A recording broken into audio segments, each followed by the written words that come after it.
I collect things. You look around my house, I've got various collections of stuff, big and small. I've got collections of car magazines from my youth. I've got collections of model cars at my studio. I'm a collector, period.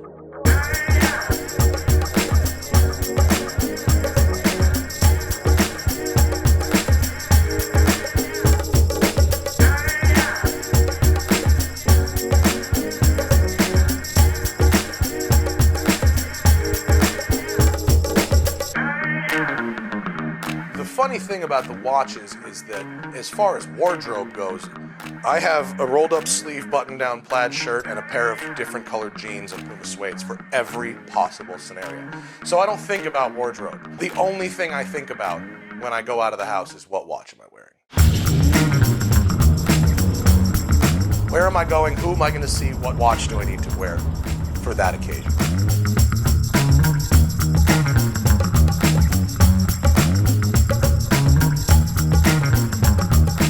I'm Matt Farah. I host the Smoke and Tire video series, the Smoke and Tire podcast, the Watch and Listen podcast. We're in Venice Beach, California.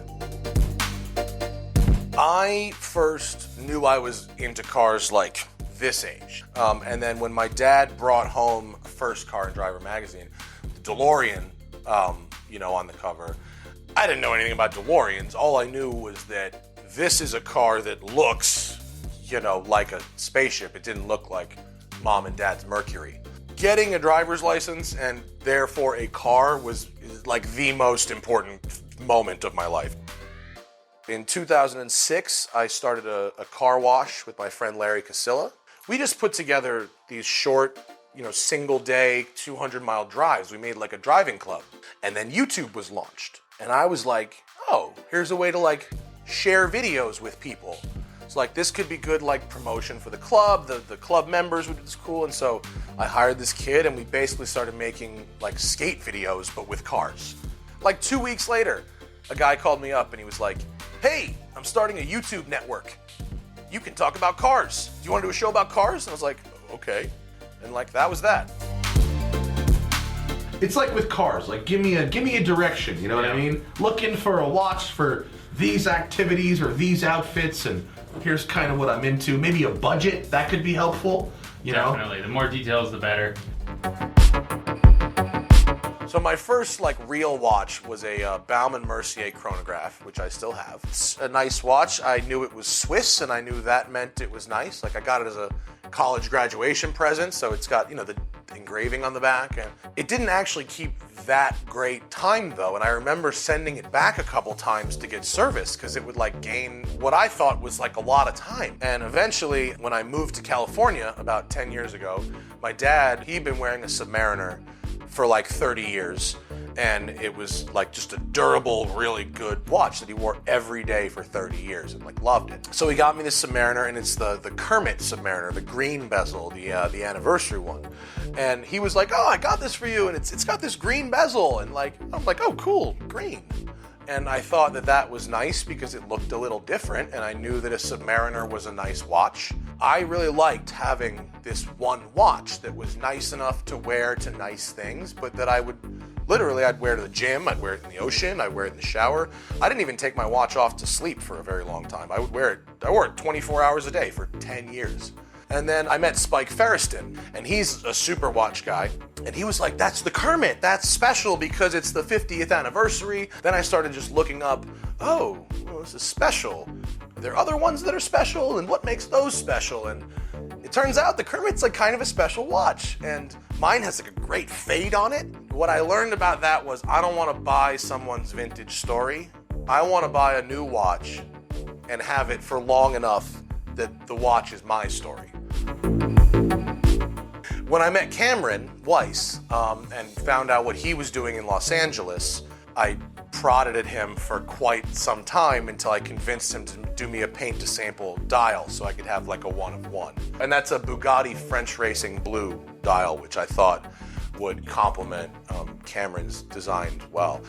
Any photograph of me where I'm wearing that watch, it's the most vivid blue from across the room, and it just shouts at you blueness, which is weird because it's also very soft and subtle. I love wearing that Weiss watch, and I really like that it's made in America by my friend, my friend's hands. In 20 years, I'll be very, very happy that I had one that was made by the hands of Cameron Weiss.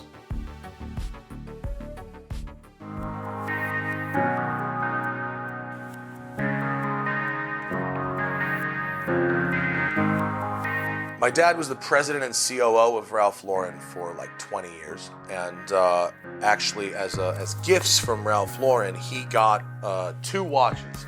Ralph Lauren had a partnership with Richemont in like 2005, and they worked with, in this case, it was JLC, and in the sporting chronographs case, it was Cartier, to produce watches. And Ralph really, really likes watches, and he wanted to go up here.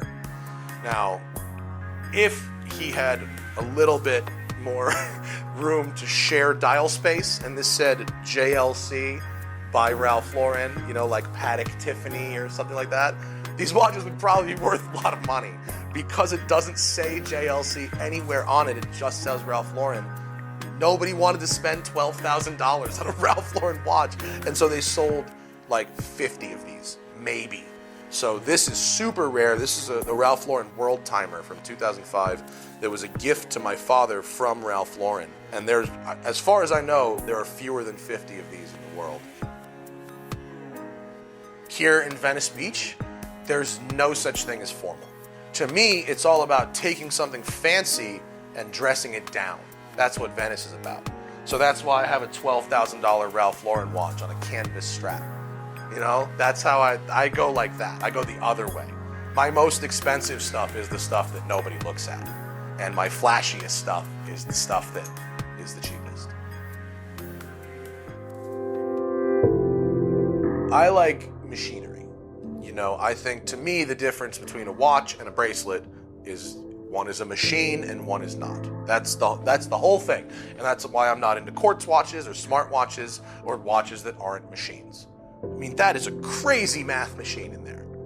That thing will do leap years for like 200 years.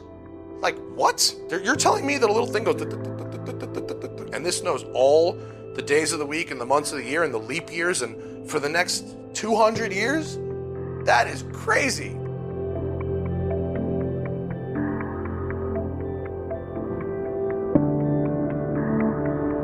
But I like the one that's a gift from my dad, too. That one, it's been enough time.